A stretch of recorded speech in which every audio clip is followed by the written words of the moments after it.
How fast can a child learn a musical instrument compared to an adult? How fast can they learn a second or third language? They learn fast, right? Because why? How many people you hear a song and it'll take you back to when you were a child? Raise your hand.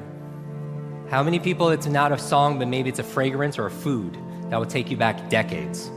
Because information combined with emotion became a long-term memory, right? Because we're not logical, we're what? We don't do things logically all the time. We do things what? Emotionally, right? Because we're not logical, we're biological. Everyone wants to write this down. All learning is state dependent. That the emotional state that you feel when you're learning something gets anchored to the learning. Does that make sense? By the way, what was the state that you felt back in school?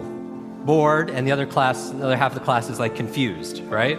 Now, on a scale of 0 to 10, what's boredom? 0. Anything times 0 becomes what? 0, and that's why a lot of people don't remember what they learned. It's the emotional state. Does that make sense? We said that children are the fastest learners, right? That they have this curiosity and they play all the time.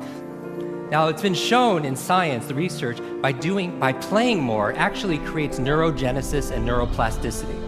Like Einstein didn't have a bigger brain than anyone here, but in certain areas of his brain, he had highly connectedness. He did these thought experiments where he would put himself in these brainwave states, specifically theta state. That's the state that you're in when you shower. That's the theta state. That's a relaxed state of creativity. You're inspired. You come up with new ideas. New things come out of you, right? And so he had more connections in certain areas. And so you could promote that by playing more. We live in an age where it's not your muscle power, it's more your mind power. The faster you can learn, certainly the faster you can earn, but not just financially, in all the areas of your life. Information combined with emotion becomes a long-term memory, right? The state that you learn something in, the mood and the feelings that you learn something in gets attached to what you want to learn. I'm going to give you 6 keys to learn anything faster. You can write these down. I want you to remember, be fast. Be fast. 6 keys to learn any subject or skill faster. So the B in be fast stands for believe.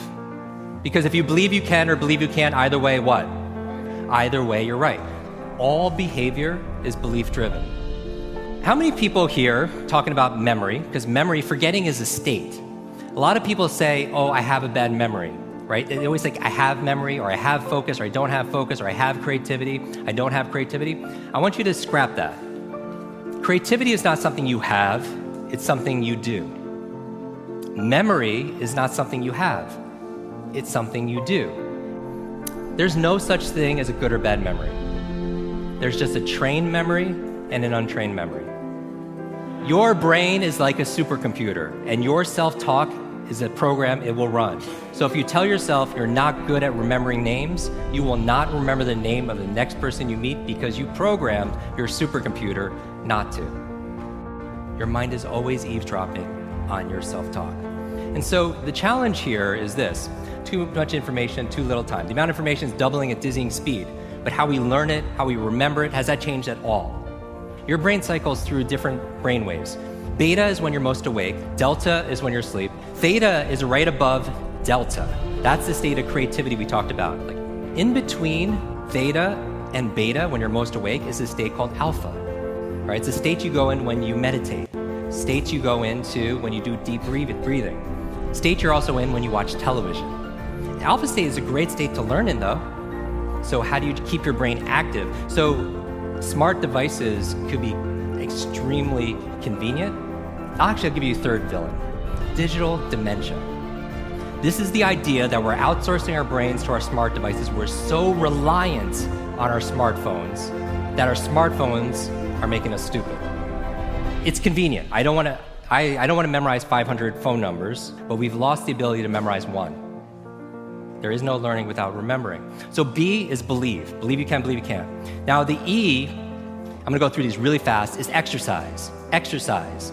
And what I mean by this is I mean physical exercise. Because your brain, the primary function of your brain is to control your movement.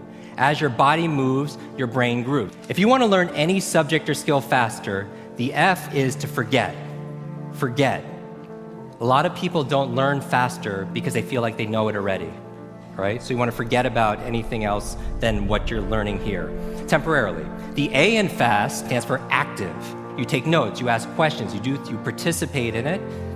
The S in FAST stands for state, that all learning is state dependent. All learning is state dependent. I never want to learn in a bored state, right? Most people, like when they read, they're in a bored state. People wonder why they don't remember what they read. So control your state. Finally, the T in FAST and B FAST stands for teach. You learn with the intention of teaching it to somebody else.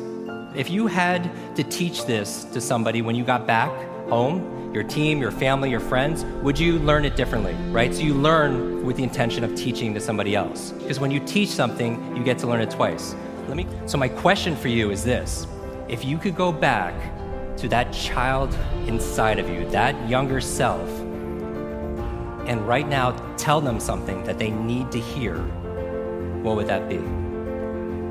And if you were to go in the future, 1 year, 2 years, 5 years, 10 years ahead in the future, I believe you have wisdom inside of you. I believe you have greatness inside of you. If you were to project 10 years ahead of time and look back on this day right now, what does your current self need to hear from your future self?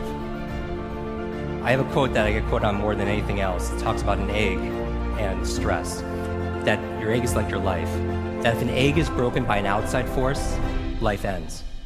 But if it's broken by an inside force, life begins. And all great things begin on the inside. Thank you very much.